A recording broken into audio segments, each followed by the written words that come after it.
Welcome to Remarkable Retail Podcast, Season 7, Episode 16. I'm Michael LeBlanc. And I'm Steve Dennis. Our guest on this episode is Nick Molnar, co-founder of Buy Now, Pay Later pioneer Afterpay, now Afterpay co-lead at Block.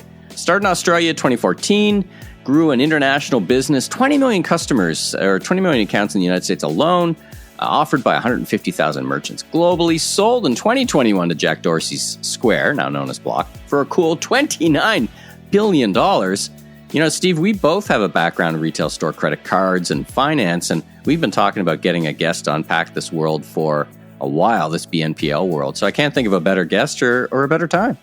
Yeah, the timing is actually really interesting. I'll talk about a couple stats in a second, but I was reflecting on when I first met Nick. I was introduced to him, I want to say about 4 or 5 years ago. I'm trying to remember what year it was, at the big show, which is, of course, coming up in a few weeks in New York. And I was like, what is this buy now, pay later thing? And why am I talking to a firm in Australia? Like it was kind of as a favor to some friends of mine, and I was kind of a little bit confused. But I then did start to follow what was going on, and obviously quite a lot has happened since then. Not only the acquisition at a very nice valuation, but just in general, the growth of Buy Now, Pay Later. Some folks that are listening may know that Buy Now, Pay Later has been in the news quite a lot in the last 10 days or so because of a story in the Wall Street Journal that talked about the extraordinary growth of Buy Now, Pay Later on Black Friday, up 47% year over year. There was another story that reported that Buy Now, Pay Later spending for the month of November, the entire month, was up 17%. So that's certainly quite a lot higher than overall retail. Now, there is a little bit, and we talk a bit about understanding the risks associated with Buy Now, Pay Later, and specifically how Afterpay handles that. Broadly speaking, there is some rumblings just about potential nervousness that consumers are maxing out on debt, not necessarily specific to Buy Now, Pay Later, but all forms of extending credit. So we'll see how that plays out. That's the kind of thing that, until people have to start to pay their bills early next year, we won't necessarily have a good handle on it. Yeah. And Nick did a great job of explaining how his system works to help control and help people manage their debt. So anyway, it's a great interview. We'll get to that a bit later. For now, we got some great news. We have secured an exciting new sponsor for the show. So for season 8, we renewed, and we've got a great new sponsor. We're learning all about them now. We'll reveal that quite shortly. Now, I was thinking this week we may have gone about that all wrong, Steve. I mean, we put a deck together and we said, here's what we do and here's what we can offer. I think we were introduced to a whole new strategy from Mr. Musk this week. Maybe we approached this all wrong. Maybe we should try something different. Yeah, I mean, the genius that is Elon Musk obviously knows a lot about attracting advertisers with the go fuck yourself strategy. So yes, that didn't occur to me as we were going about this. And perhaps that attracts the wrong kind of sponsor, I'm going to say. So we will be sharing more information about that shortly. But it is interesting. We just operate. He operates at a different level than we do, so on a different plane. Well, that's absolutely true. All right, let's jump into the news of the week. We got some kind of what do you call them? Humble brags, I guess. We've had some great results around what you and I do in the industry and what the podcast is doing. Share some of that for the folks. Well, specific to the podcast, maybe a bunch of people saw that Spotify does this thing where they share a bunch of statistics about performance on their platform in general, but they also share with podcasters how their particular podcast performed. And there were a bunch of stats. They send this really cool video, I guess, or what would you call that? Interactive flash. Interactive. It looks like flash. There, I'm showing my age right there. That's right. Okay, boomer. So, but anyway, there were quite a lot of stats, including what hobbies and whatnot our listeners have. But I thought the more interesting ones, which is off a pretty good base, is that our followers year over year were up 83%, and the streams of our episodes were up 45% year over year. And prompted by the Spotify stuff, I went and took a look at some of the stats we can get that show our performance across all platforms, so Apple, Google, etc. And that showed that our downloads across all platforms were up 49%. So again, off a pretty good base since we've been at this now over 3 years. So thanks to everybody for listening. Thanks to all of our amazing guests. A little bit of applause in the background. A little bit of applause. Yeah. Applause and applause for the goes and wild. Listeners. Yeah. And the crowd goes wild.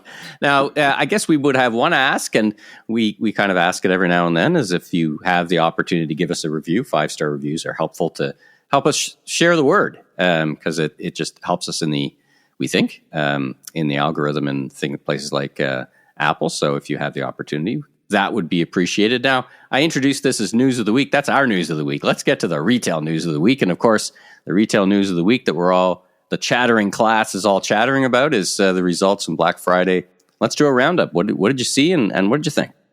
Well, I'm always a little hesitant to spend too much time on this because of what I said last week, which is I think a little bit too much gets made about the Black Friday, Cyber Monday, or Cyber Week, or whatever, holiday week, all the different things that it gets called. But trying to make sense of how people did and what this might portend for the holiday season and the fourth quarter.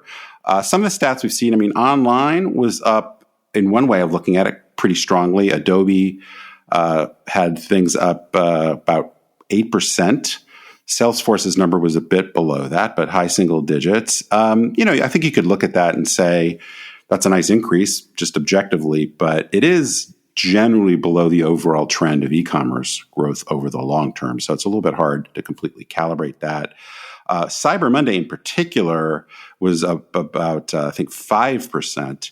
And I think we're just generally seeing that Cyber Monday is kind of losing its oomph. I think that's the technical term, losing its oomph over time, primarily because of some of the stuff we talked about last week, but deals tending to be made earlier. So not concentrating as much business on that day in particular, because online was actually up quite strongly on Black Friday, for example.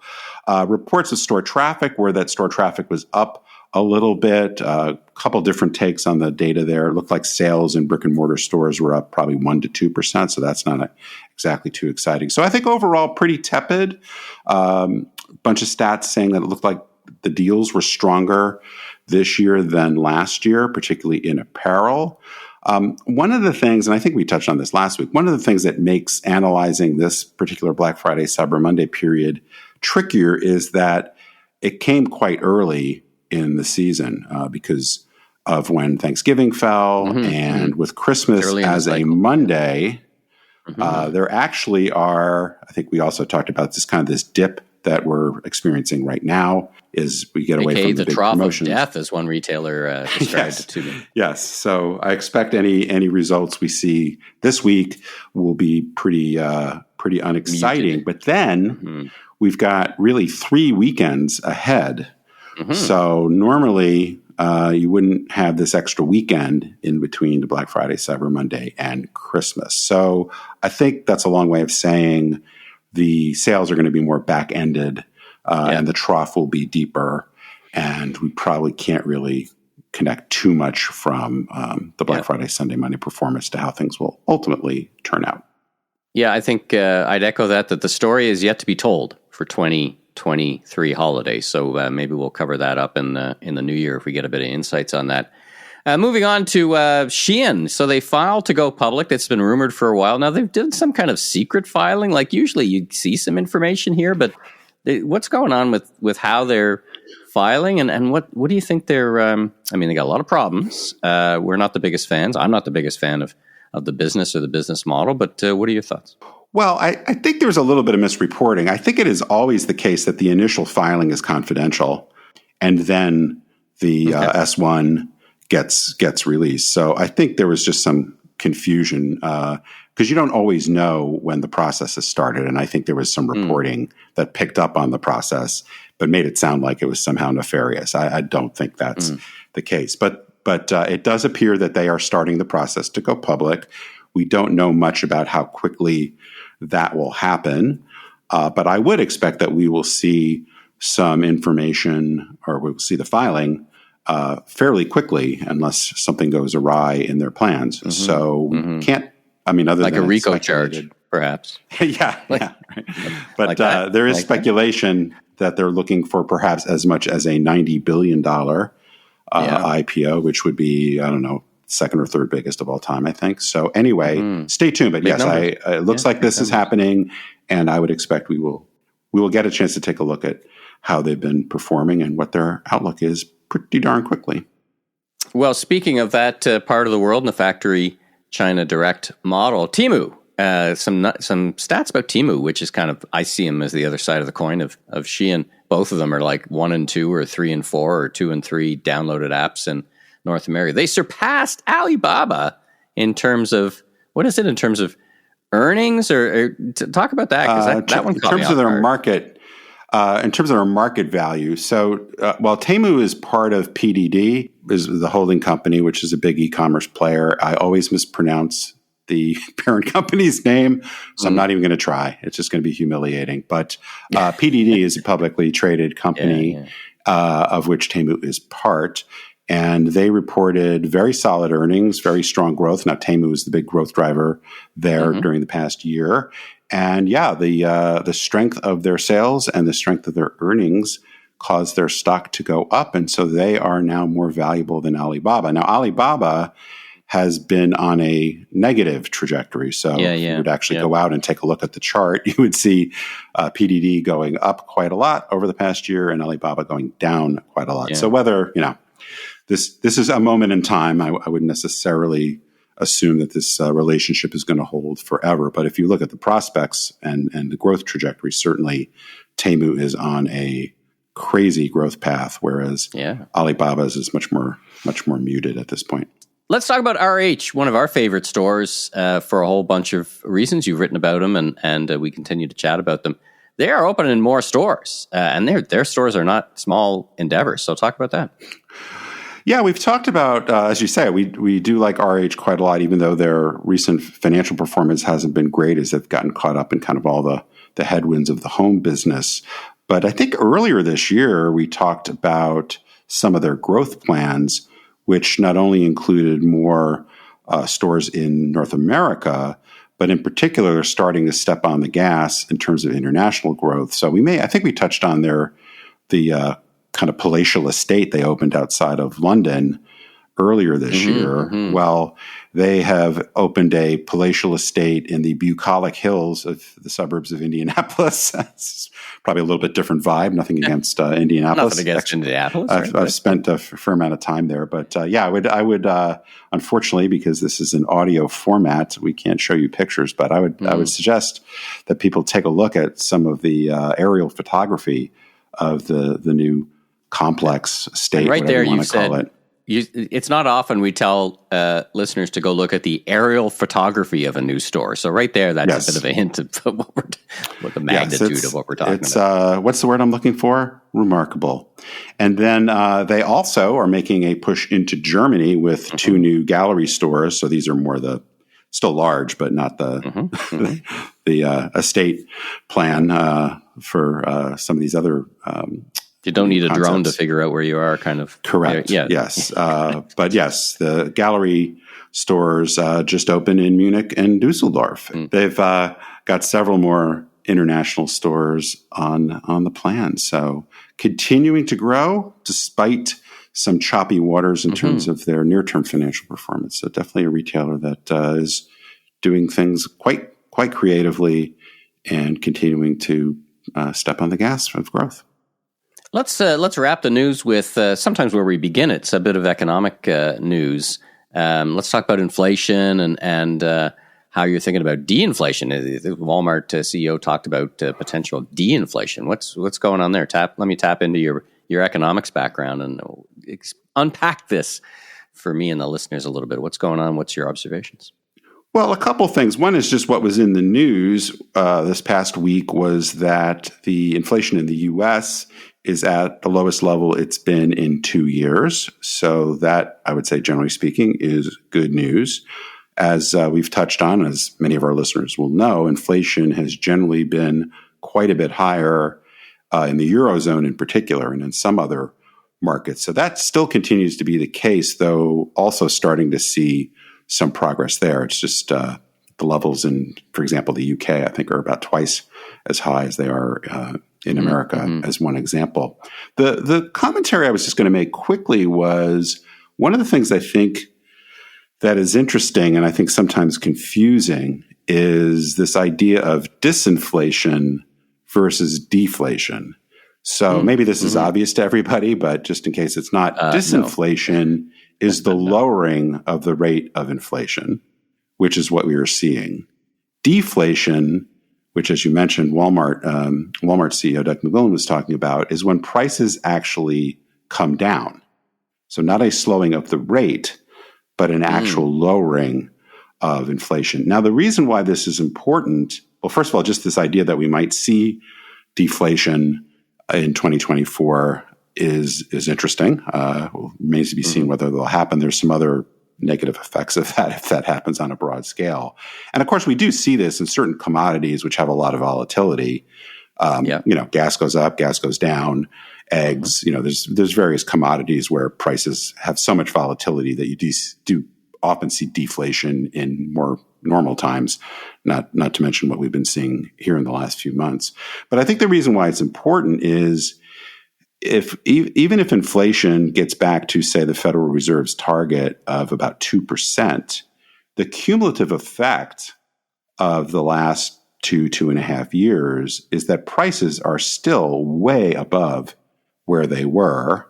And generally the water line's speaking, gone up. Yeah, the water line's correct. And generally speaking, wages have not kept pace. So it's one thing, and it's good if we get inflation under control. But in terms of the way it affects consumers, it's still quite significant. So unless we actually start to get deflation, I think we just need to be a little bit careful about assuming, well, like everything is going to be great now that inflation is, under 3% or whatever it might be. So I think that's just one thing to keep in mind, because one of the things, it's not to get into the politics of it so much, but one of the reasons why there's speculation that Joe Biden doesn't get as much credit for some of the economics is that, yes, inflation is better and the job market is strong, but customers still are like, wow, I'm still paying, $30, $40 more a week for groceries than I was paying 18 months ago. And so, it's sort of the objective number as opposed to the relative number. So I think this is just going to be part of the conversation as we go into 2024. The other thing, just to kind of bring it back to retail in particular, is as inflation comes down, whether it's the rate of inflation or actual deflation, it's going to make it interesting, just like we've talked about it kind of in the other direction where we're saying, well, here's a retailer whose comps were up 4%. Well, that's less than inflation during the past year, right? Now, as we go forward, if inflation starts to, let's say, get to 2% or even less, then retailers aren't going to necessarily be able to benefit, in one way of looking at it, from rising prices. So I think there's going to be kind of this disinflation comp headwind. That's a weird phrase. That's going to start to become part of the narrative as we get into the middle of next year, I guess, probably is when it will really start to play out. So you not only do you have to try to drive transactions, but to the extent you can maintain your pricing power in the face of disinflation or even deflation will be an interesting conversation as we try to evaluate what some of these numbers will mean. But we can, we'll get through this holiday quarter and then we'll worry about the next quarter. Fascinating stuff. Let's leave it there in terms of the news, and let's get to our interview with Nick from Afterpay at Block. Nick, welcome to Remarkable Retail Podcast. How are you doing this afternoon? Very good. Thank you for having me. Well, it's our pleasure. Where are we finding you this afternoon? I'm currently in sunny Los Angeles. Fantastic. Now, you don't sound like you're from sunny Los Angeles. Where do you hail from? I come from Sydney in Australia, but I've been in the US for the last few years. Similar territory, LA and Sydney. Well, listen, we kind of jumped in ahead. Tell us a little bit about yourself, your professional background, and what you do for a living. So, look, my background is in retail. My family was in jewelry all my life, and, used to grow up visiting and working in my parents' store. Come, first year of university in 2008, my mum actually said, Nick, you should sell some jewelry online. This online thing's, starting to scale. Could be something. Yeah. So like all sons, I took my mum's advice. And 18 months later, I sold the most jewelry online out of my bedroom at university. And so that's kind of how I got started. So, really growing up in the retail background, and then tried to become an investment banker, which fortunately or unfortunately didn't prevail. And not for everybody. And ended up building Afterpay with my neighbor at my parents' place who lived across the road from me, which is a fantastic story as well. Well, let's talk about that story. Let's tell us about Afterpay. I think there's a cluster of this expertise in Australia, is my kind of sense. But talk about Afterpay. What was the spark, the ignition that set it off, and talk about the origin of the business, the scope and scale. Where you are, how you are today, and then, if you could, the value that you bring to the retailers who are mostly our listeners.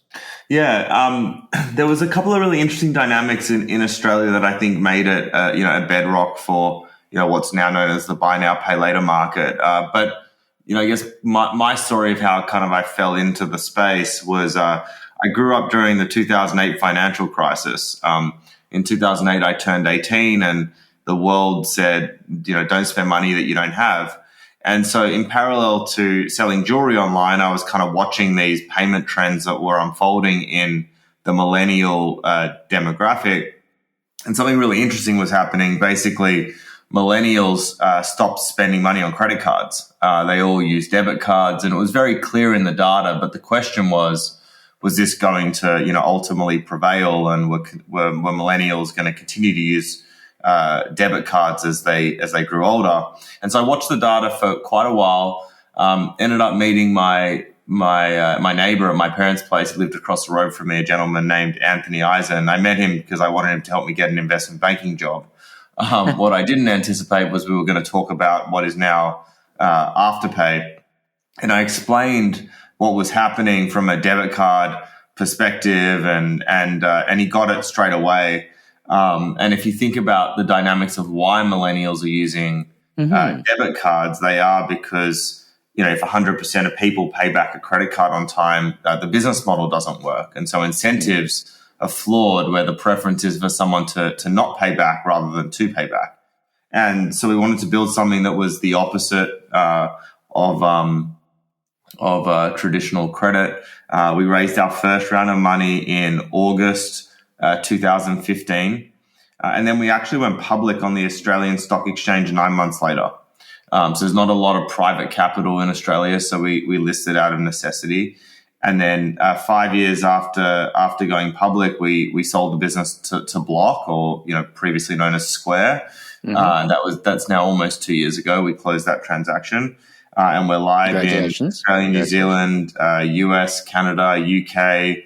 And really focused on, engaging with this next generation consumer that has this, distinct debit card preference, and, producing value both to consumers and merchants through the network. Well, you've talked about the value to consumers. Let's talk about the value that you bring to retailers. So for those perhaps not familiar with all the moving parts, explain how BNPL works, and from the retailer's perspective, why they would choose to work with you. Yeah, so, the first dynamic in Australia was what I spoke about as to why Afterpay, I think, was, a really great fit, was this debit card component. The second was really that layaway, or as it's known in Australia called lay-by, layaway was really prominent, and it didn't really function. It was kind of like, I put a deposit down, they hold my product, I go and pay for it over time, and then I get the product when I finish paying it off. And so the concept was really familiar to retailers, and it was clear that if there was something more efficient, it would help with storage space, and also driving lifetime value of a consumer. And so we wanted to design something that was the opposite of finance. So the way that we built a product was, if you're buying an item for $100. Instead of paying $100, the consumer pays 4 payments of $25 every 2 weeks.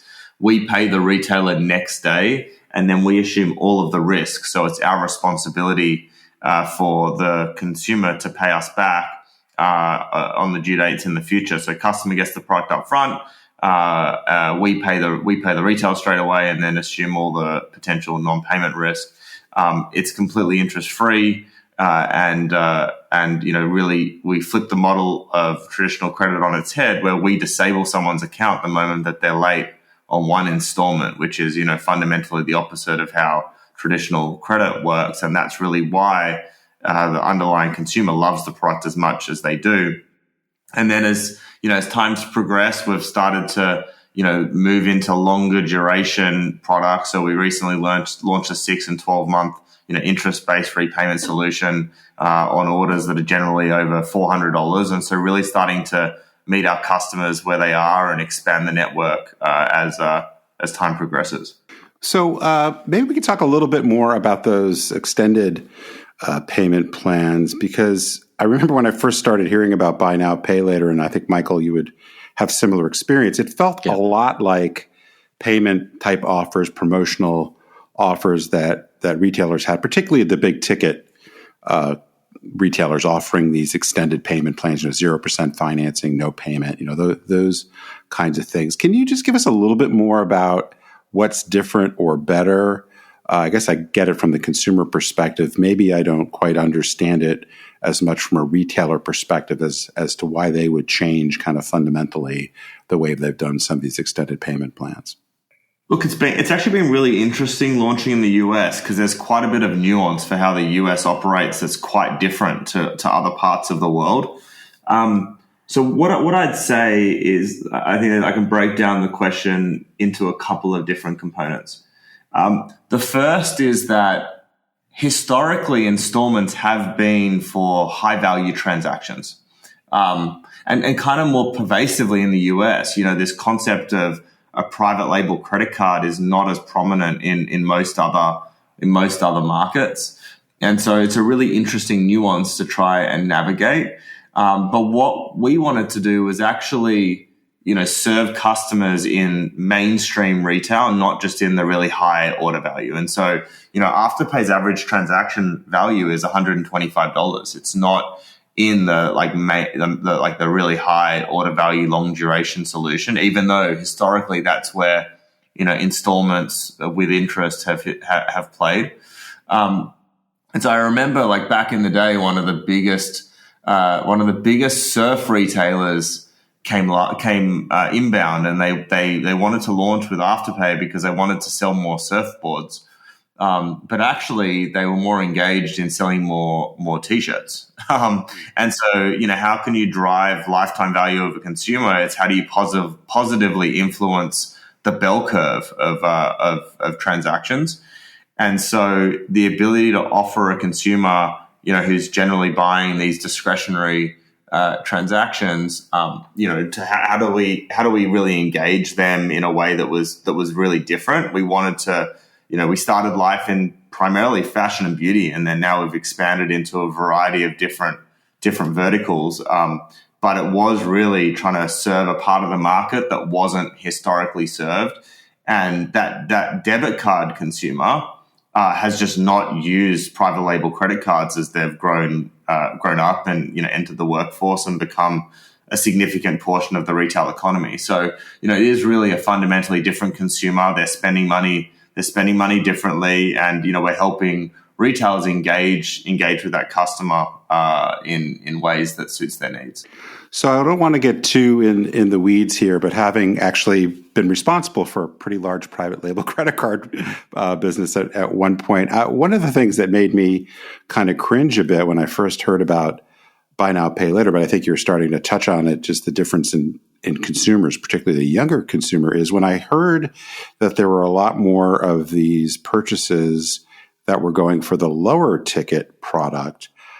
There's part of me that says, well, the credit risk must be much higher, because if a consumer is putting a $50 sweater or their groceries or what have you on an installment plan, isn't there adverse selection to that? Or if I'm the retailer, aren't I just incurring cost for something that really isn't incremental. So can you help me kind of without getting too technical, I guess, or because we'll lose the audience, but help me understand kind of the credit risk dynamics, why that I'm apparently wrong about that adverse selection, and or why the retailer is willing to assume the economics, the different kind of economics in working with Afterpay or other buy now, pay later providers.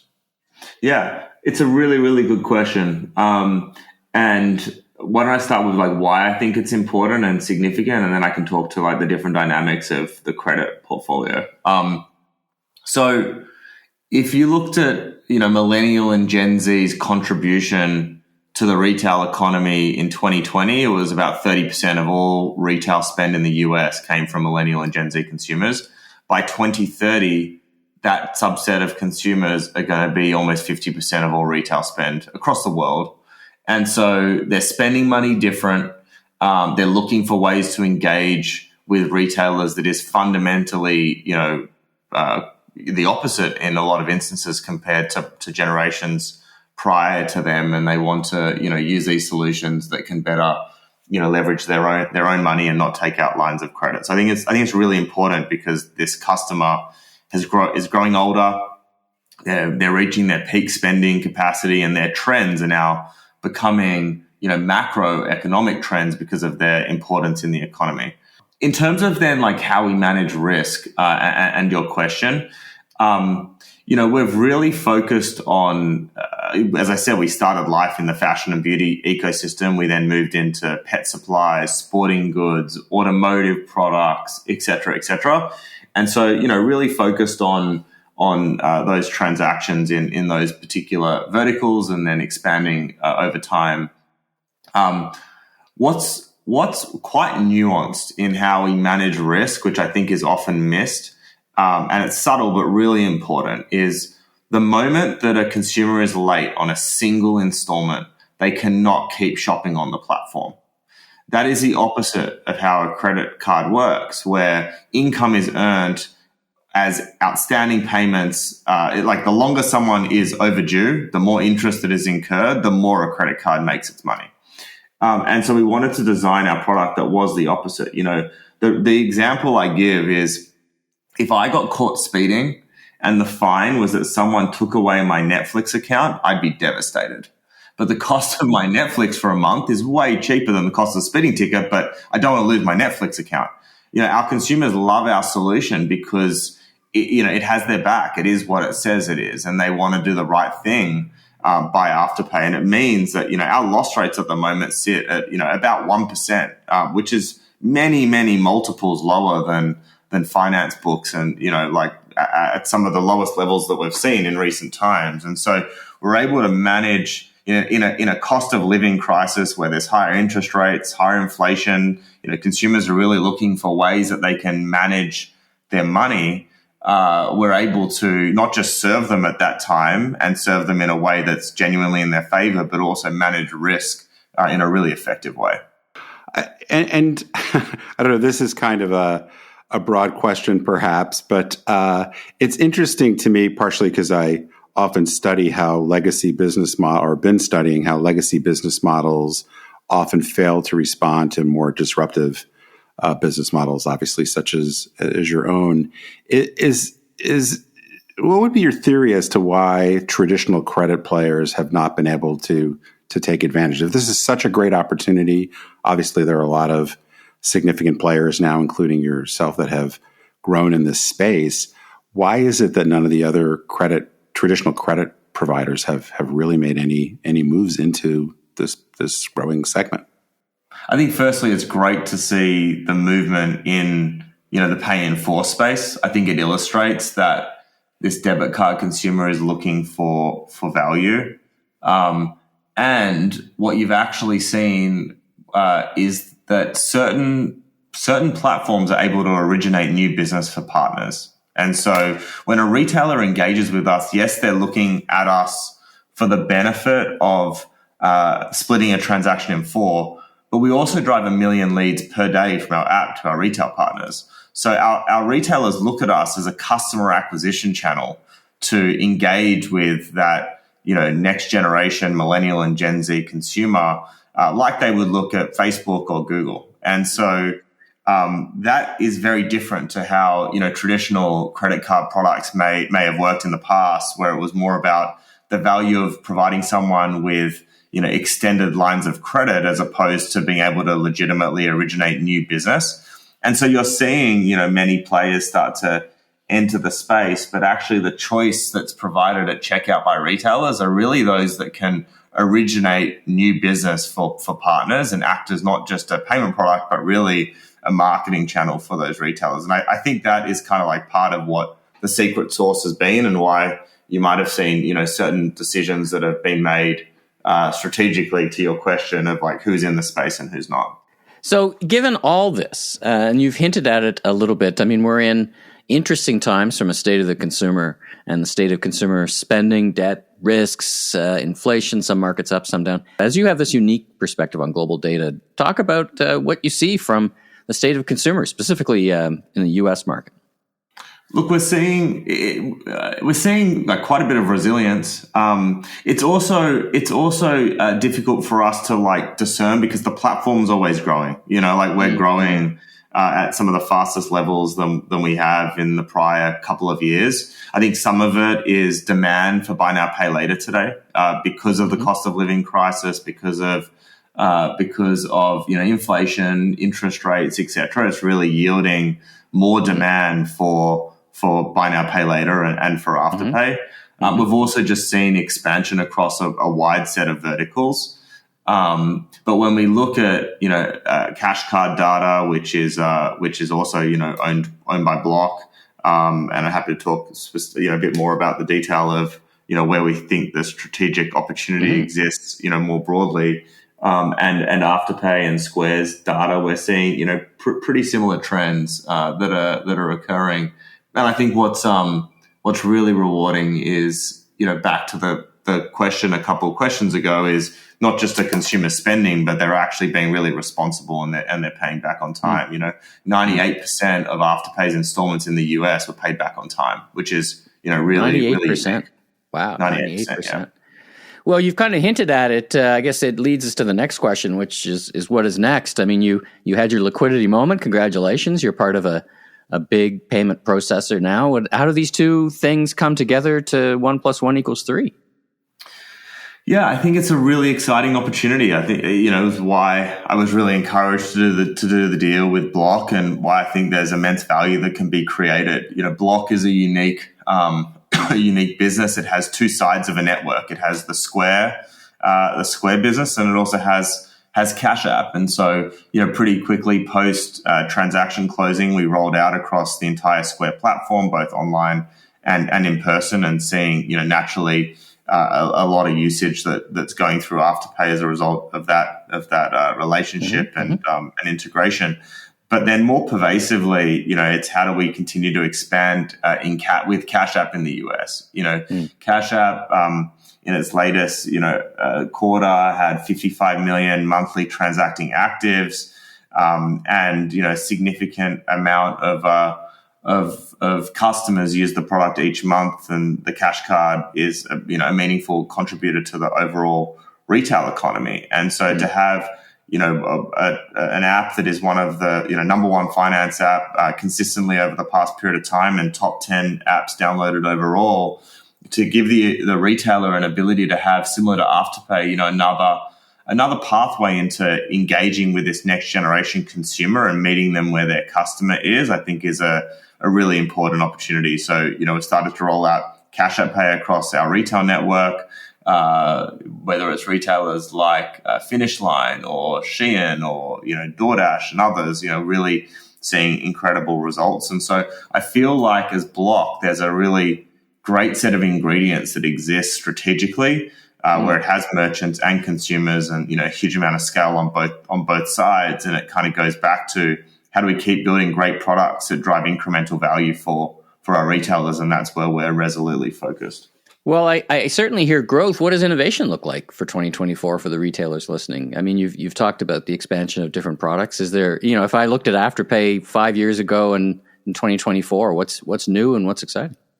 Look, I think we're at like a really important juncture.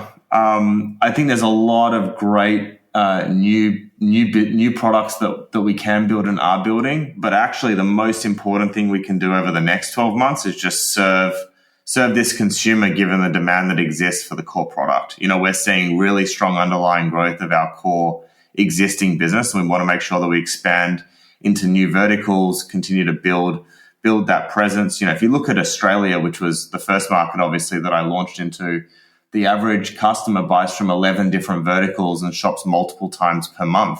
The US is, earlier in its life cycle, but is certainly following the exact same trend that we saw in Australia. So we're looking to give more flexibility to our consumers, illustrated by our monthly payments product, our Cash App Pay solutions. And then from a merchant side, we're really focused on how do we keep driving new business to our retailers? How does Afterpay continue to drive 1 million leads per day? How do we start to engage that Cash App customer to really partner with our retailers to allow them to meet that next generation consumer and build a relationship with a customer that they might not already have? That's our focus over the course of the next 12 months. Well, Nick, it's a fascinating story. It's great to see how much success you've had. I'm sure you're going to have a busy few weeks here, but thanks so much for taking time out of your busy schedule to help us learn a little bit more about Buy Now, Pay Later broadly, but in particular, what's going on at Afterpay. I wish you a great holiday season and good luck for 2024. Thanks for joining us. Thank you. Thank you for having me. If you like what you heard, please follow us on Apple, Spotify, your favorite podcast platform, so you can catch up with all our great interviews, including Anish Melwani, Chairman and CEO of LVMH North America. New episodes of Season 7 will show up each and every Tuesday. Be sure and tell your friends and colleagues in the retail industry all about us. And I'm Steve Dennis, author of the best-selling book, Remarkable Retail, How to Win and Keep Customers in the Age of Disruption, and the forthcoming Leader's Leap, Transforming Your Company at the Speed of Disruption, which will be published in March 2024 and is now available for pre-order at book retailers everywhere. You can learn more about me, my consulting, and keynote speaking at stephenpdennis.com. And I'm Michael LeBlanc, consumer retail growth consultant, keynote speaker, and producer for host a series of retail trade podcasts, including this one. You can learn even more about me on LinkedIn. Safe travels, everyone.